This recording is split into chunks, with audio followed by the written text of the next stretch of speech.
Recording starting. Oh, Isaac, you have to start recording. I don't have permission. Oops. It should be recording. Okay. You can go ahead, Jen.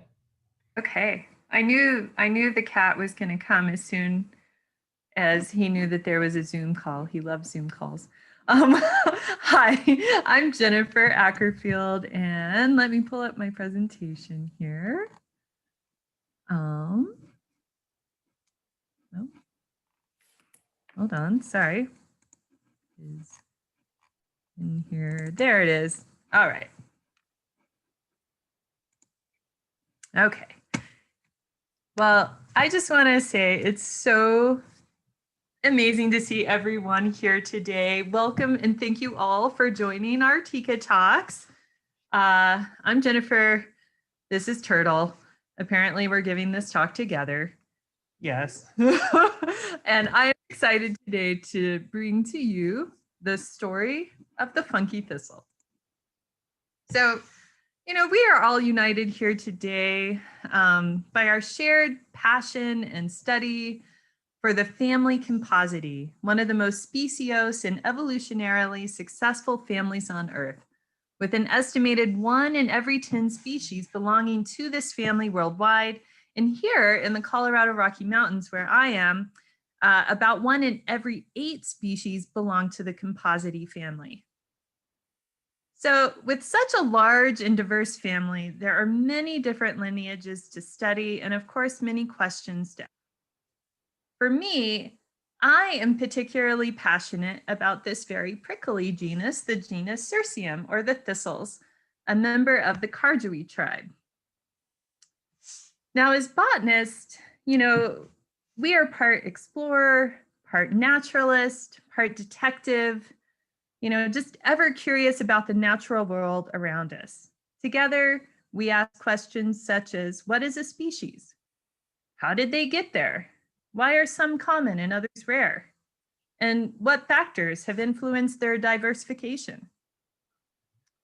Because documenting and ultimately preserving biodiversity relies on accurate taxonomic classification. We cannot protect what we don't know is there. And so with that, I bring to you the next best-selling Nancy Drew novel, The Mystery of the Mountaintop Thistle.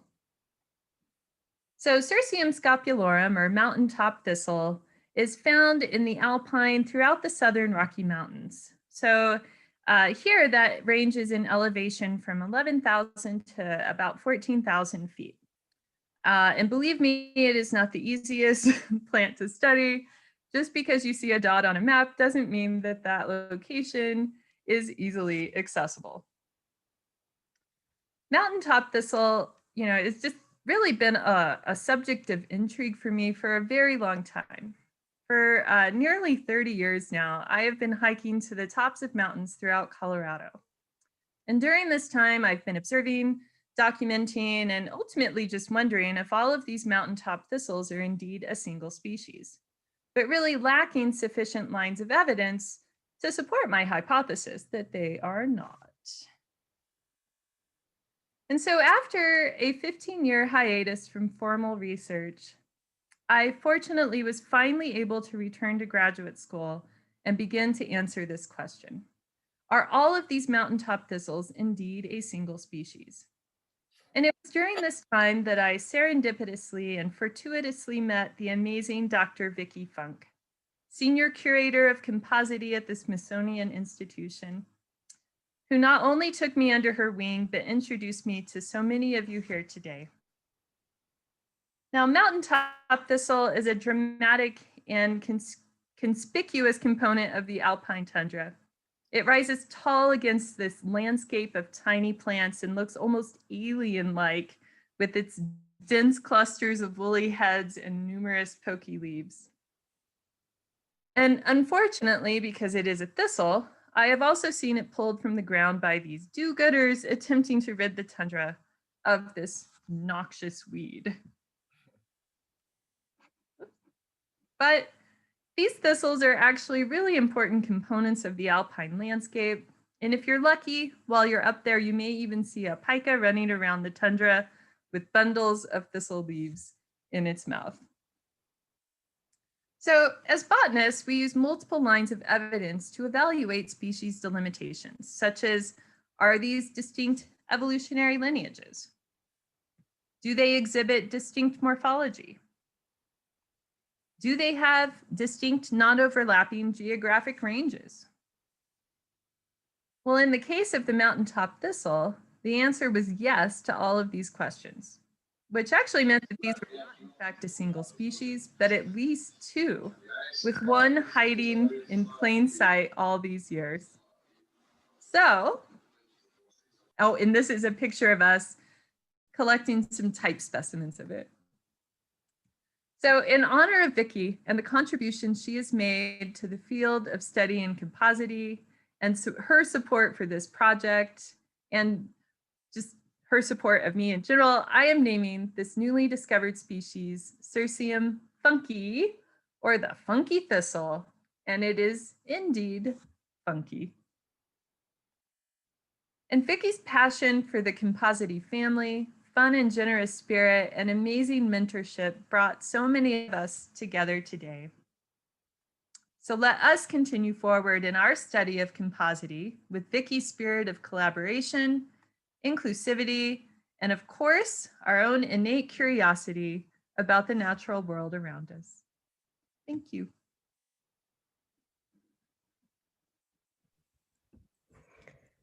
All right. Okay, we can have a couple minutes of questions if anybody wants to ask Jen anything. And of course, you can unmute your microphones to ask questions, or you can just put them on the chat and we can read them. And you're always welcome to email me with specific questions as well, if you're very curious.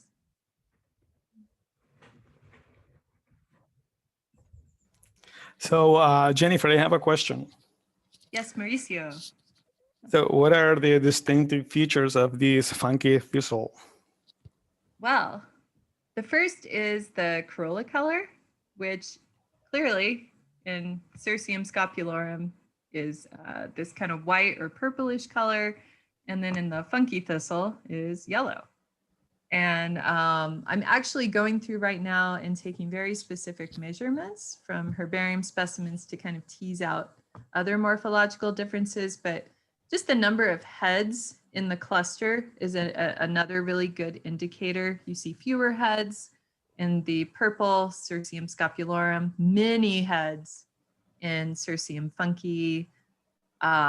Anyway, I'm teasing the two apart, but the corolla color just splits it right away. It has been confused for many years as belonging to Syrsium scopulorum because of a erroneous inclusion of the corolla color being yellow in the original species description. So that was fun. Thank you. I think Bruce has a question. Yes, Bruce. Hi. Yeah, really. It's good to see you. Good to see you. Yeah. I'm just curious whether Vicki knew you were going to do this before her passing. Well, it's too bad. Well, I know. such a nice thing to do, though. I could think of no better name for this Oh, yeah, that's great. thistle. Also, I have the same problem in the plants I work in, that even native plant people often disparage and pull up tar weeds in California because they think they're non-native or are somehow problematical. But I know it's a lot worse with thistles. It's a lot easier to do damage to those populations. Has this one seen too much of that kind of activity? Do you know? Or? Oh, I can tell you I've seen it numerous times. And if I've seen it numerous times, it's happening more often than, you know, I don't go to every mountaintop every summer, right? But part of what I do is I try to talk to a lot of local organizations like the Colorado Mountain Club, the Native Plant Societies, just about the importance of these native thistles in the alpine. So, you know, gotta stand up for them. Yeah. Yeah. Okay, I think we can pass the word to Mauricio. And Mauricio Bonifacino is a professor at the Universidad de la República in Montevideo in Uruguay. And his work is mainly involving floristics and systematics of the plants of the Southern South America. And I'm sure he's going to show us great photos today. He's a really good photographer too. And I hope you enjoy his talk. Well, thank you, Carolina, for the introduction. I'm Mauricio, I'm from Uruguay, and I really appreciate this opportunity of presenting this talk in this meeting. Let me share my screen. So, let's see here. Okay, so wait a minute, wrong talk. Stop share, a second, something wrong here. Window, okay.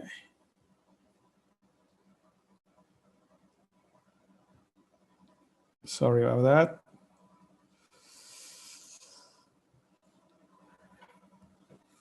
Okay, so first I would like to mention something about the title that is about TICA and the Global Compositae Database, Keeping Vicki Funk's Legacy Alive. After I sent the title to Carolina, I noticed that it might sound a little bit pretentious. Vicki Funk's legacy is going to keep alive no matter what we do. What I meant by this title is that kind of presenting in what way, in what sense we as a community could contribute to keep these two undertaking, for the most part, pioneered by Vicki, such as the very same TICA and that Global Compositae Database alive, and further them and help them to, develop even further. So that's the main idea behind this subtitle of Keeping Vicki Funk's Legacy Alive. So I'm going to present a brief history of TICA, and I am glad that we have among the audience Alfonso, Susana, Bruce Baldwin, Lowell Urbach, which are members of the original, or we could say founding members of the TICA among us. So they should be able to correct some of my mistakes and help to tell a more complete story, perhaps. Then I'm going to give a brief overview of what the Global Compositae Database is about and what status right now is on. And finally, I'm going to present a personal perspective of what I think future developments could be in terms of what as TICA community could do.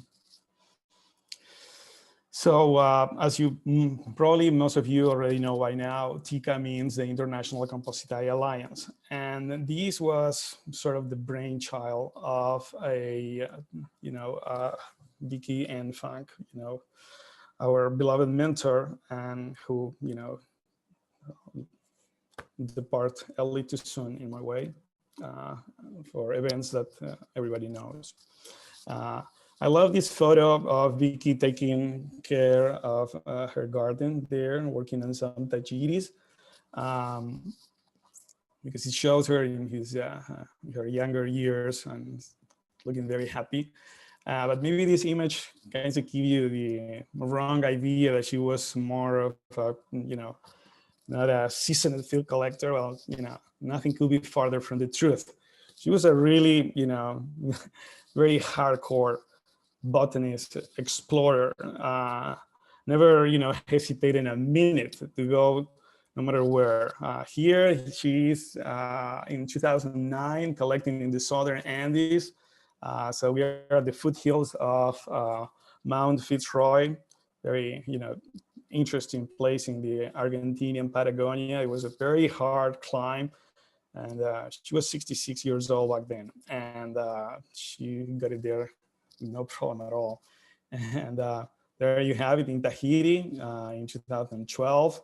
So these kind of show that sort of spirit that always, cheerful and exploring and trying to push the frontier of the unknown further ahead. So it's thanks to her vision that we have TICA today. I mean, yeah, she had a lot of collaborators along the way, but it was her will that keep the thing moving. So just to get a sense of what this history of the International Compositae Alliance has been, I prepared a sort of timeline here to show the main events that I am aware of. So TICA started back in 2000 as an informal chain of emails, and eventually in the botany meeting of the US in 2000 in Portland, they sort of convey on the idea of having a sort of association to get all the people that work on Compulsory, but especially on molecular, and trying to get the big picture of the family together by means of creating a list in such a way that they could collaborate among each other to get better results. So that the name for the community back then, the proposed name was Deep Akin, and later after the meeting they added the Composite Alliance, but it was known at the beginning as the Deep Akin. So later on in the meeting of Albuquerque, New Mexico, they had the first official meeting of the TICA. And that was the site that was going to be called Deep Akin. In that meeting, they commented about the possibility of having an international meeting, and because some folks show interest in visiting and doing it in South Africa, and because researchers from there had volunteered to host the event, the next meeting, an international one, which was attended by nearly 50 people, was held in South Africa, in Pretoria, South Africa. This was an important meeting for a series of reasons. For once, it was the name of the Deep Akin was changed, and TICA officially was born, the International Compositae Alliance. And then other idea that surfaced in that meeting was the need for a larger meeting, a sort of standalone meeting, not one tagged to another international botanical meeting. And also, and this is important, to sort of come up with an update of what was the Haywood et al. Volumes of the biology and chemistry of the Composite that were from the late 1970s. So this was the idea. So, and I'm glad that one of the organizers of the next meeting is here, because it was decided in Pretoria that this larger event will happen in Barcelona, Spain. But before that, they agreed to have a small meeting, taking advantage of the venue that the International Botanical Congress that was going to happen in Vienna, Austria, was going to take a year earlier than that in 2005. But it was thanks to the offer of Alfonso, Susana, and Nuria Garcia Jacas, that who volunteered to host a major meeting in Barcelona, Spain in 2006, that the largest event to date pertaining to a TICA meeting happened there, with the help of the Spanish government, who provided the funding. Over 100 people gather in Barcelona, Spain. I have some photos to show in other way about that. And as a result of that meeting, and after almost 3 years of very hard work by Vicki and a group of over 80 authors, finally the massive volumes of Funk et al. Of 2009 came out. This was really a landmark in the history of knowledge of the family, because it presented in a very methodic way all the information known by then about the family. Started with an introduction on, the family, morphology, economic uses, and then a treatment for tribe, at the level of tribe for every single tribe known at that time. It was, highly praised contribution, and there was no such a thing for any other family back then. So it was really a massive undertaking, and Vicki really took the lion's share on the editing of that book, I could say. After the meeting in 2009, another meeting of lesser attendance was proposed for Montreal in Canada, this one hosted by Luc Briet. Then another small meeting but was organized by Nadia Roque in Brazil, in Bahia, Brazil. And eventually another meeting happened in Quito, Ecuador, in conjunction with the Latin American Botanical Congress in 2018. This was to be the last TICA meeting, but all of these meetings, besides the Pretoria one and the Barcelona, had fewer attendance. So it's hard when you don't get any funding and to get a lot of people together. But luckily, this, really pressure to go virtual that this COVID had created, hopefully will create some momentum in us getting together, even if it's not in a traditional way, at least in a virtual way, like we are doing today. Between these meetings, between the Montreal meeting and the Quito meeting, there were other venues organized by TICA, like some morphology courses. There was one in Colombia, there was another in Uruguay. And it's not to say that the TICA as a community, disappear or anything, but, like the activities sort of were more or less reduced. So that's why I like about what's happening right now, which is what I call the matrix, the TICA reloaded. So these that Isaac, Jennifer Ackerfield, Jennifer Mandel, Carolina Siniscalchi, Joe Cantley started with the informal journal club that eventually transformed into these TICATalks, is totally on the same wavelength of Vicki's idea of putting everybody that is working on the Compulsory together in such a way that we all collaborate and get to know this wonderful family better. So after this TICA reloaded, I think that we need to start thinking about the next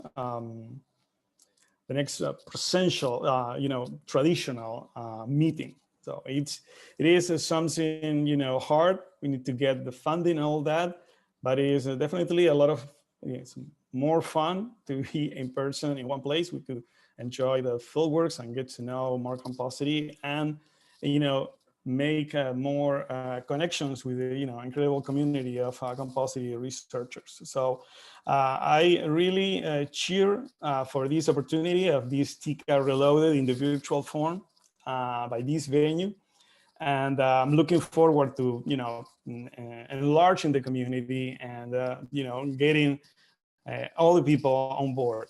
So with that, I'm going to show some photos I got. I apologize for the quality of this one, but this was a photo taken in the meeting of 2003. There you have Randy Bayer and Vicki Funk on a field trip. They're in the middle of a sunflower field. So that was one of the largest meetings at the Compulsory.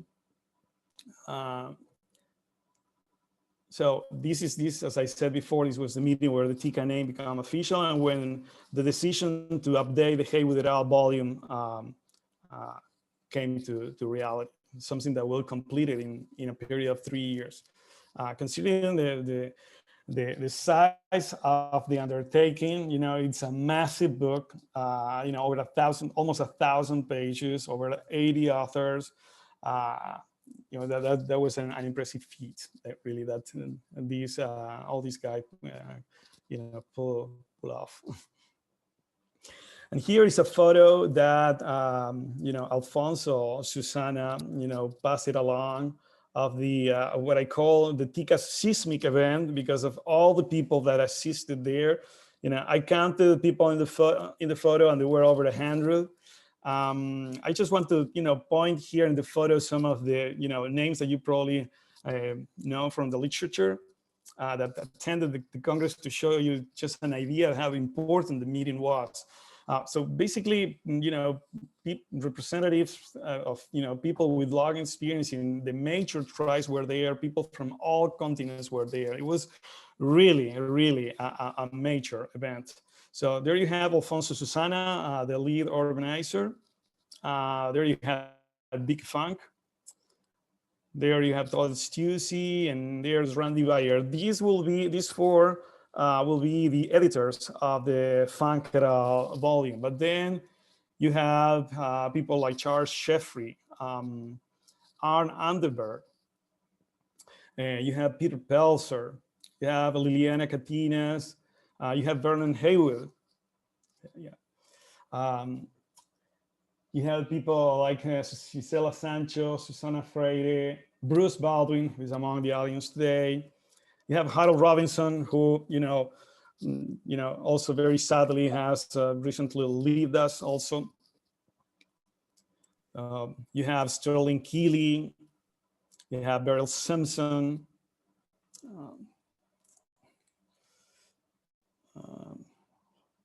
Sorry, hold on a second. Try it. Okay, there you go. I'm sorry. So there's really, a lot of people that attended that meeting. Alfonso also sent some photos, shared with me some photos of the field trip. This is a more Mediterranean-oriented field trip, but I also got to the Pyrenees, and there you have, field trip photo of that meeting. Here you have Alfonso and, his wife, Nuria Garcia Jacas, who was also the co-organizer of the Barcelona meeting. There you have also Vicki. And I just want to mention in this photo, there are a lot of people to mention, but I just want to mention Christina Flan there and Ilse Bridwisser, who were, very important figures in the development of the Compulsory database, as we'll mention just in a minute. So, this was really something to behold, this TICA event in Barcelona. And this sort of, meeting is the one I will see in the near future when COVID let us do. So this meeting is the one that eventually ended up in the production of these massive volumes of systematics, evolution, and biogeography of the Composite. So this is, still a reference. We are over 10 years of its publication. It's the reference for the Composite systematics. So going now to these other thing in the virtual realm, sort of speak, that Vicki championed, the Composite Global Database. So this was an idea that started as an idea of Vicki and other collaborators. And it originally started as a global Composite checklist. And it started as a project in which, Vicki Funk, Alan Payton, Ilse Bridwisser, Cherry Cooper, Chuck Miller, and Frank Bisbee sort of concocted together the general idea and the strategy for sort of farming all the current available databases and putting them together, all the data that pertain to the Composite already present in those databases. So, and Christina Flan was the taxonomic editor for that undertaking. So this was done with funding of the Landcare Research in New Zealand, the Wageningen University, Royal Botanic Garden Kews, and Missouri Botanical Garden. And basically, they constructed a proprietary database in New Zealand to sort of, put together all the information they collected from, a lot of databases worldwide. The problem was that after the funding for that project, ended, the database went on a static state, so to speak. So eventually, Vicki, I don't know the exact circumstances, but she got in touch with people from the Flanders Marine Institute in Ostend, Belgium, where they keep a world register of marine species. So these guys in Belgium had a very strong infrastructure to keep information on biodiversity, and they volunteer to take on this massive database and start taking care of it and try to improve it. And they also offer free hosting and free maintenance, which it's not small fee considering the sort of database that we are talking about. So we are fortunate enough that the people in the Flanders Marine Institute offer that, and of the happy circumstances of Vicki sort of arranging this. So with all the massive family that we have, here illustrated in this most recent classification published by Alfonso et al. In 2020,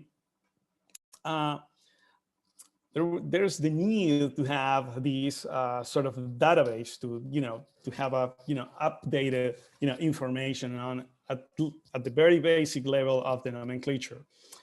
So currently there's 168,000 names on the database.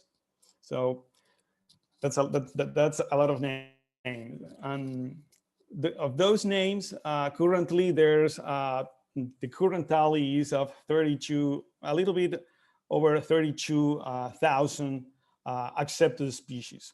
Of these, 32,000 accepted species, we have only 3% of them checked.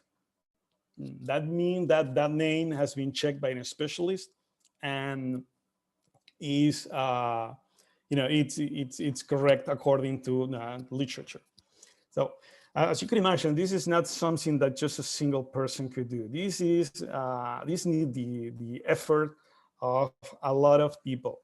So that's why important. That's why these sort of undertakings such as the TICA is important, because that's the way we have to reach out to all these people that, of course, around the world, and this is studying, all different groups of plants, because it's the individual specialist, the one that has worked on a revision for a group of 3 species, 10 species, or 100 species, the one person that knows most about those species, and is the person who is in the best condition to curate and edit all these names for the rest of the community to use.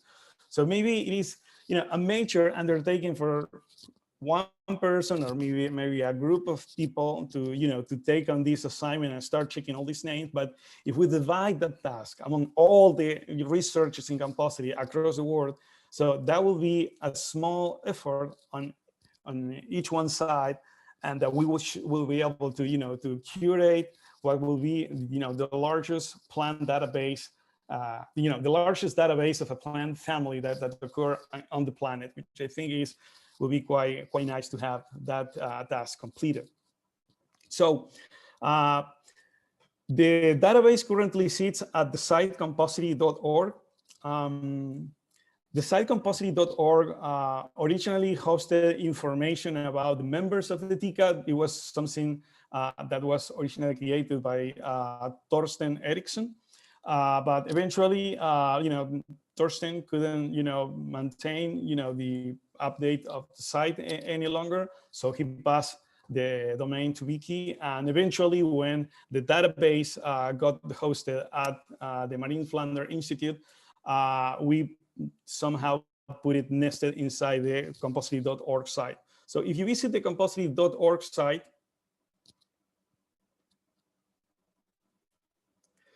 so you will see some information on TICA and the Compulsory, and you could go to the where you have the information on the global database. Get more info there. So here you have an introduction that explains what the database is about. So some acknowledgements. Here you have sort of all the people that was involved in the original data collection. And here you have all the original sources, all the different databases that were considered and merged together in this massive database. And right now there's a small list of editors that we hope will increase significantly when we receive the contributions from, all people that is interested in participating in this effort. So any citation of the database goes to the Composite working group. And everybody that is interested in contributing this is welcome to join the Composite working group and form part of this, other effort, originally thought of by Vicki. So if you click here, access database, you enter database. Once you are a contributor, you should be able to log in and start editing stuff. There's ample documentation on how to edit. And I also put available in YouTube a video that shows how to do the basic editing. So it's very easy. So you could search here for any taxon, or you could just go to the taxon tree. You can see how fast my internet connection is. But the taxon tree is a nice way to browse through all that you have in the database. So you have here the different subfamilies. There are some subfamilies that need to be added, but the plus sign tell you that there's nested taxa inside, so you could start digging inside, and you could start looking. For instance, I could go to the Barnardisi, and I will get inside the Barnardisi, Barnardicioides, I'm sorry, the tribe Barnardisi. I go inside the Barnardisi and I get all the genera. I go inside the genera, I get the species, and if I go to any species, I would get the information associated with these species, such as the original publication. Well, I have a full classification here, and a history of everyone that has make some changes in the editing of this particular name. So this in the database, you'll see that all names have a star. If it's an empty star, it means that the name has not been verified or checked. Whatever it's full in color yellow, it means that it has been verified or checked. So you could add all different sorts of information to this database, like descriptions, specimens, images. But when we originally started this, we decided that as a work of order, we will first deal with the nomenclature to have a clear understanding of what we have, and then we could add on information. But you are welcome to add images or maybe adding some interesting piece of literature associated to any given species to here, and in the instruction is explaining how to do that.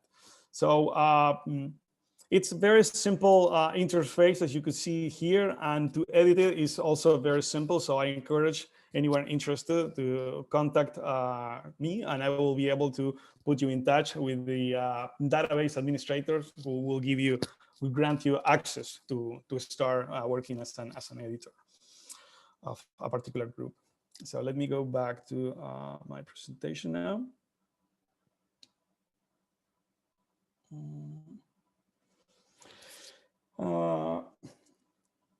Okay, so now, and this is, I'm very excited about this because of the relevance that this database has in terms of keeping up to date with, the current, nomenclature and classification of the Compulsory. Now, this undertaking of the Global Compositae Database is part of the World Flora online. So this is really a worldwide effort to put together all the information on plant families across the world. And some of the way that the World Flora Online works is that they rely on some taxonomic expert networks to which they go to confirm nomenclature or classification. And the Global Compositae Database is the taxonomic expert network for the Compulsory. So whenever you are participating in the Global Compositae Database, you will be also participating indirectly into the WordFlora Online. You will become part of the taxonomic expert network. So I think this is a really, really interesting thing because it adds value to the fact of editing those names on the database. And again, I want to stress the fact that the reason why it is important that everybody that has produce a taxonomic revision of any group of the Compositae participates in this is because nobody knows better that group than that person. And it will probably be, very easy for that person to check the name because he has all the knowledge and all the information right at hand. You don't need to go and do a lot of research to do that. You already did the research. So that's why important that these collaborations, get sort of funneled through that database. So future developments of the Global Compositae Database is to finish nomenclature. And on the original meeting that we had in 2019 in Belgium, we also decided on the idea that we will sort of publish regular accounts on the number of species that currently are recognized in the family, a sort of an update of the number of species checked and how many names were edited and all those sort of things. And the authors of that publication will be all the current editors of the database, what we call the Compulsory Working Group. So I think that that's also something that could offer some retribution for those effort that people put into completing the database. So once we have that, eventually it will be great if we could add type information, for the same reason that the person that did whatever revision knows, most than anybody about the group of plants, they will also have the information about the type information. And of course, images, descriptions, specimens, we could go to, as Vicki will say, to infinity and beyond. We could have all, but we need to try to get focused first on our first and most important task, which is finish the nomenclature part. Once we have that, we will have a backbone of nomenclature and taxonomy for the largest plant family on Earth, and that will be just on that a major achievement. So I encourage everybody that is here today that is not part of the Compulsory Working Group that send me an email and let me know what is the group of their specialty, and I will gladly put them in contact with the people that administer the database so you could get access and could start editing in the database. So if you're interested, you could drop me an email, as I said, and I will promptly do that. Lastly, what I would like to say is a little bit about what I envision as the future of TICA and what I would like to see. And I can't tell you how happy and excited I am about this sort of TICA Reloaded that started, a year or so ago, thanks to the effort of, as I said, Isaac, Jason, the two Jennifers, Catalina, Board, and Morgan, and a few others. I think that's not minor thing. Just the fact of getting together to discuss, journal articles and learning about stuff and knowing what everybody's doing. It's a way to get the community together and eventually, obtain collaborations and, get better at what we do just by means of collaborating. So I think it will be important for TICA to sort of work in the organizational structure. So in the way that we know who are, what people is in charge of what. So that will keep the thing of not leaving all the work into one person, onto a group of person. And that way we also could divide the work so nobody is overloaded. So I think that's something important that we need to work out. It will be nice to have a registration of members. That was originally in the first website that Thorsten Eriksson created, there was a list of members there, but with the different change of websites, we kind of lost that. We have it would be nice to have a current list of people involved with the TICA and who want to be part of their activities. So I think this event that we are having today of the TICA Talks, it is very, very good for promoting all these sort of collaborations and to get people aware of what other people is doing, and the fact that we basically don't have to spend $1 on it makes it very, very, very feasible to do it. So I'm really looking forward to the continuation of these TICA Talks. We are going also to start a newsletter. This is not intended to be a continuation of the Compulsory newsletter that Bertil Nordenstam, edited for a long time. This is not going to be, the equivalent of a, standard venue for publication of research, but more like, like a venue to share whatever you are doing of Composite that you want the rest of the community to know, or something that you really get to want help with. So it's a sort of, public board where we let everybody knows what everybody in the Composite community is doing. So it's just a standard newsletter, and we eventually will communicate what sort of articles we will likely to include, but we are open to suggestions for whatever you are planning to. We originally scheduled to have 2 issues per year, and the first is going to be in June. So following this meeting, we will send you an idea of what sort of articles and contributions we will like to have, and you are welcome to contribute to that as well. And we need to start planning a traditional meeting. This was something that while I was talking with Alfonso Susana, he said, well, you should mention that. Yeah, I think it's important that we start planning on having a traditional meeting, start thinking about our life post-COVID, and see where we could have that meeting. And just to finish, I would like to say that the future of TICA lies on collaboration, collaboration, and collaboration. So that's the way we can move forward.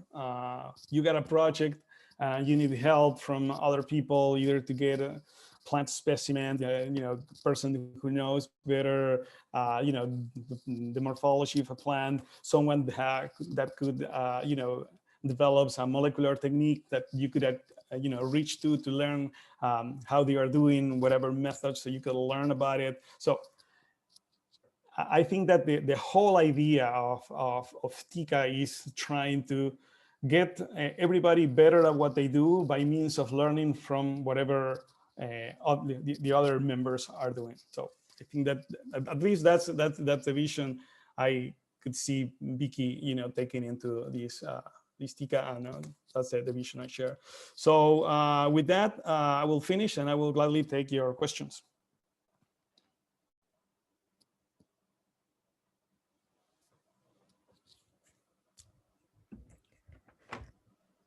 That was great, Mauricio. Thank you so much. And if anybody wants to ask questions directly to him, you can unmute your microphones and show up on video, or you can put the questions in the chat and we can read them. And as soon as we're done with questions, maybe before the questions, Alfonso wants to make a small announcement. So I think he probably could go before the questions. Sorry. Well, it's not exactly an announcement. I'd just like to, hi, Carolina. Well, hello, everybody. Just a suggestion. In my experience, the bottleneck for a presential meeting is, as usually, money. So before volunteering, please make clear that you can get the funding for between 30 or 50 invitation. I mean, if you want to have a successful meeting, we have to invite researchers from not so favored countries that cannot afford to go to a meeting. That's what we did in Barcelona, and we had to do this way again. So please keep in your mind that we need money, and we need a lot, because I don't know where to do a meeting, but in America or in Europe, it's a lot of traveling. There's a lot of hotels. It's a lot of inscriptions that we have to pay for people from, by example, from Africa. And so this is the starting point, the funding. After that, we can discuss who volunteers. Thank you.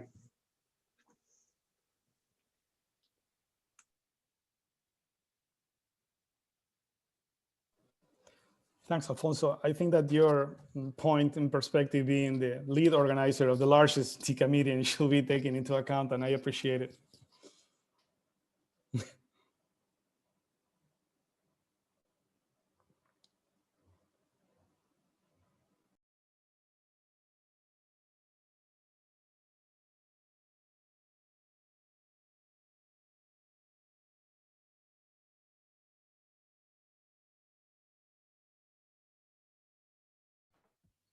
If we don't have any questions, can I take a picture? Can everybody put their lunch down, and maybe if they want to turn their cameras on, I could take a picture. And if you have a sunflower background, even better.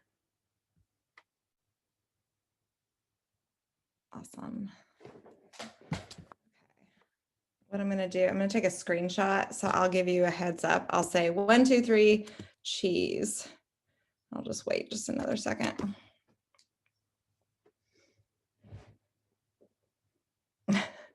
If you have a mask, even better, or a dog, there you go. Okay, I think, okay, I'm gonna 1, 2, 3, cheese. Awesome. Thank you, guys. Mauricio, I have a question. Is there any plan to integrate the Global Composite Database, to integrate on it data from floristic efforts like the Flora of Brazil? I think that Nadia just left the meeting, but she was sort of coordinating that effort. And the idea was to build, try to use whatever you guys did, and try to see how we could sort of put that sort of dump on the current database as a way of doing it in a quick way. Awesome.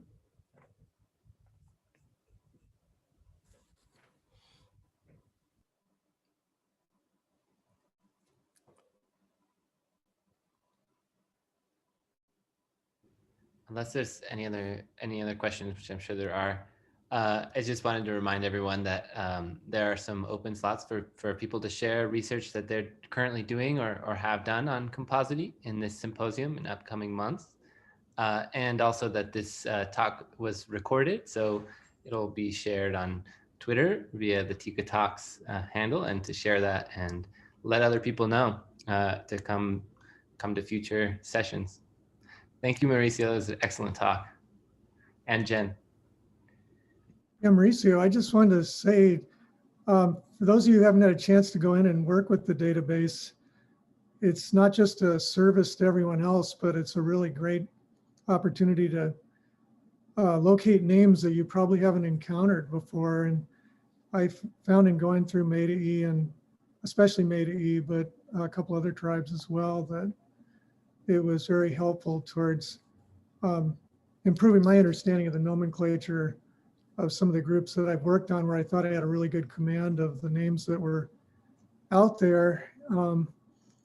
It's such a great compilation of names, and it's super easy to work with. It's been a real pleasure to go through and work with the system. It's very forgiving and very well organized. A bit addictive, actually. You can definitely get caught in there and lose track of time. So I definitely strongly endorse it and really appreciate everybody's efforts that went into assembling it. It's an amazing resource. And if you have any monographic ambitions in any of these groups that, like in my case in the MEDI, it's been really helpful for organizing a lot of information, and I'll be continually going back to it. It's, yeah, so I just want to definitely give it my 2 thumbs up.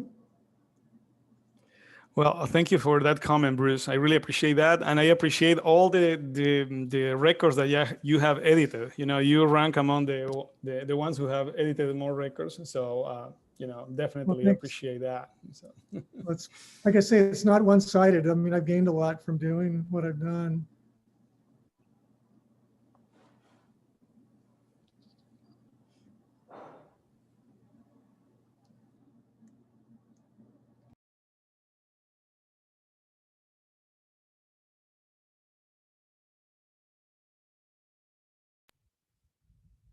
Okay, I think we're done for today then.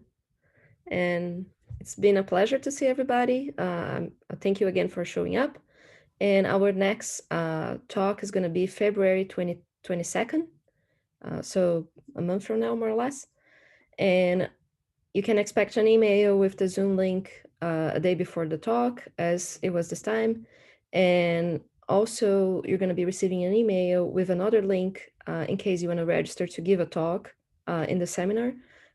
As you've all seen, we have a short talk, or we can have a couple of short talks and a longer seminary every month. So, and the idea of the short talk is to share small results or ideas or new projects, and the longer seminar would be to share more finished results or papers or whatever you want. This recording will be up on YouTube. I can send the link to, and it will be shared on Twitter. And we also have a website that it hasn't been really updated yet, but as soon as it is, you will receive a link with the website and the updates. Thank you, everybody, and it's great to see you guys.